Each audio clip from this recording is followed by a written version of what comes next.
was speaking to someone recently, and they were talking about how they grew up in church and why God was always painted as a creator up in the sky looking down, judging them. Now he knows that he and God are one. And in knowing this, the question is there still power in praying for others? Of course, there's still power in praying for others. But what I want each person to know in praying like Jesus, it's not just the verbalization of words. It's more so what you're feeling.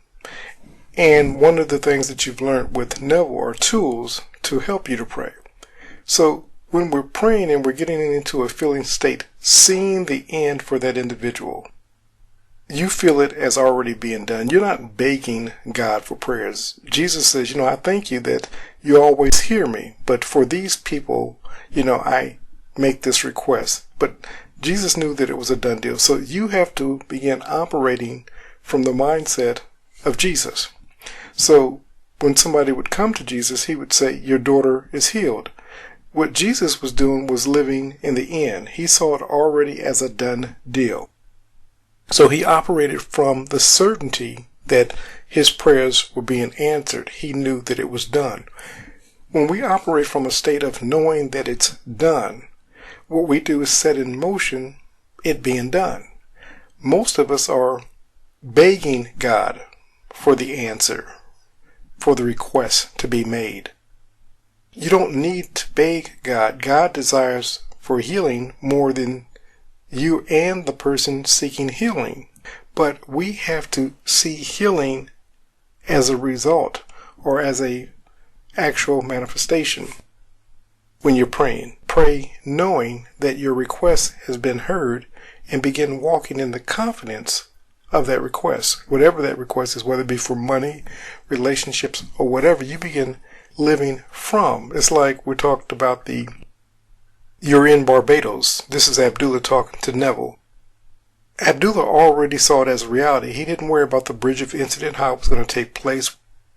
We get too caught up into the details, which really isn't our business. Our true business is praying from the end, seeing the desired end that you want to have manifested. If it's more money, see more money coming into your life. If it's better relationships, see better relationships. If it's interaction with your co-workers, your boss, whatever, you see the desired end and you begin living from the desired end. What's going to happen is life is going to begin to conform to what it is that you're seeing in your mind's eye. Business is going to conform to what it is that you see in your mind's eye. The problem is, what we see is a disastrous end, often case. We see this person leaving me as, a point of fact. So whatever it is that we're seeing, we see that I only attract no good men, for example. So because we see that as the end, we begin playing out the scenarios of dealing with no good men and women, lack, loss, limitation, poor health. So it's not so much focusing on what's being said as in the traditional way of praying, but seeing your desired end. Jesus would often say, be it unto you according to your faith or your belief. Now many of you would say, well, Coach, how do I get in state? Getting in state is you being mindful of what it is that you're giving your attention to. So if you're seeing somebody that, let's say, dealing with illness and you want to see them well, remember them from a state of being well. Get that picture in mind, begin looping, playing that picture again. And then say a phrase, I remember when you weren't doing well, and I'm so glad that you're doing well. And they may say something back to you in this conversation in your mind's eye. Yeah, I remember when I wasn't doing well also. The goal is, what you have to understand about the subconscious mind, we often say that it can't take a joke. When you begin playing these mental movies in your mind, these things become real. And a lot of times, you don't even need to tell the person that's what you're doing. Years ago, I had a friend of mine who had an aunt who was dealing with cancer, and she told me about the case, and so I didn't say much to her. I just said, I'll pray for her, in that traditional way that we used to say, I'll pray for him. But I began seeing her as doing well, doing better. And she got back with me a few weeks later, and she says, did you start praying for my aunt? I said, well, why would you ask that? And she says, because her health has improved. Only thing I did was saw her being better. Saw my friend coming up and having a conversation with me, saying that, of course, she was doing better. We overcomplicate this stuff simply because we overthink it.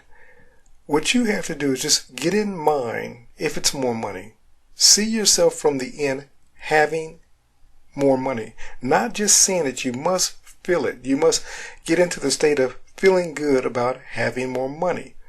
Many people say that they can't do that, but yet we do it all the time. When we're worrying, when we're concerned, when we're fretting over an event, we're praying for that event. We're just praying the opposite of what it is that we truly desire. So what I'm saying is think more positive. But a lot of this is going to come on you beginning to practice the habits of controlling your thinking. Many of us just let our thinking run amok. And because that's the case, we have no control over what's coming into our mind's gate. We have no guard in front of our gate because we allow anything in, and then we begin meditating, thinking upon that, and we wonder why we keep reproducing the same type of events over and over again. We simply do that because, of course, we're not mindful of our thinking. And this is why we so often say, take time to go into the silence. What you're doing, if nothing else, is practicing being mindful of what it is that you're thinking about and then releasing those thoughts. Now, some would say, I can't change my thinking. Nonsense. We change our thinking all the time. We decide that we're going to eat this instead of that. We decide we're going to go here instead of there. We decide we're going to be with this person instead of that person. That's what we call changing our mind.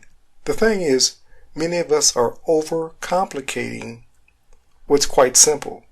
But as you begin practicing these principles, what you're going to find is that they're going to become easier and easier. And once you begin controlling your thinking, controlling your thoughts, controlling your feelings, you're going to be the master of the universe. Simply said, somebody had put a quote in the Neville Goddard Next Generation group, and Neville was saying just that. As you begin to control your thinking, you will become the master of your world.